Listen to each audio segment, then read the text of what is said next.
Hi guys! So, meron lang akong gusto ipakita sa inyo. Ito yung mga skincare products na nahiyang ako recently and sobrang natutuwa ako kasi ang ganda niya talaga, yet sobrang affordable din. Kaya hindi na ako magdadaldal. Let's get into it, okay?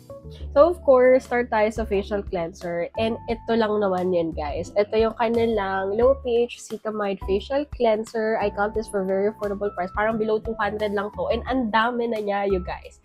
At since paubos na ako, syempre, talaga namang sinicure ko na meron na akong backup. Ito, may stock na ako ng facial cleanser na. And then for the toner, of course, ito lang din. Same brand. Ito yung kanilang Hyaluronic Essence Toner.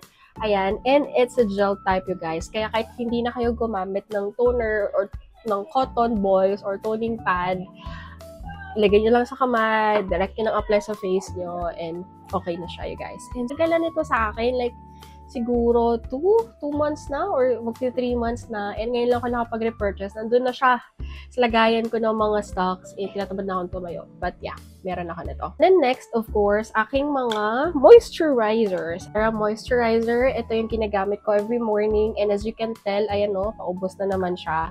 And ito naman yung cream na ginagamit ko at night. Ito yung brightening moisturizer. And repurchase ko lang siya. Pangalawa or pangatlo. But yeah, I super duper love it. And ginagamit ko din to sa neck ko. Kasi nakita nyo naman, kaka-rejuve ko before.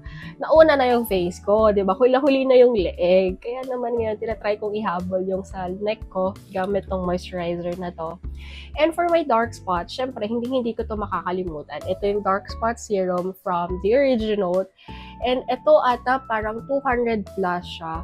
Pero kasi hindi ko naman siya palaging gagamitin. Like every time lang na may mga dark spots ako, like ayan dito, visible siya.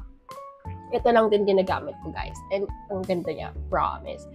And then, huwag natin kalimutan ng ating under eyes. Kasi ako, graveyard shift ako. Work from home naman ako, guys. Pero syempre, gising ako ng gabi.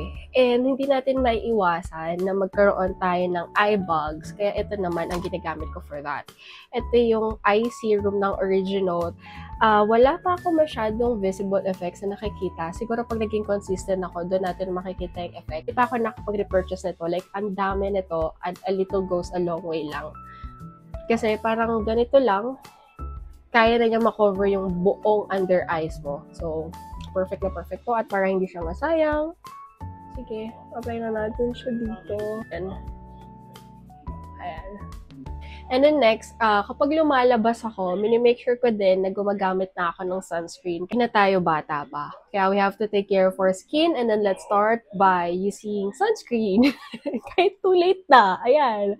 So, ito, from the Originote din siya, actually. And ang price ata din ito, parang 100 plus. Basta sobrang affordable. And gusto ko talaga yung glow na binibigay nito kapag kasi sinusuot ko ito under my makeup. Like, parang medyo dewy yung dating ng makeup mo. But yeah, I love this. Pag lumalabas ako, ito lang, guys. Ito lang. Ito lang. And then lastly, ito yung ginamit ko sa aking lips. Ito yung lip serum ng Originote. And actually, ito pa lang, isa pa lang ito, hindi pa ako nagre-repurchase nito kasi nung nakaraan, nawala ko to. Hindi ko alam saan ko siya nilagay.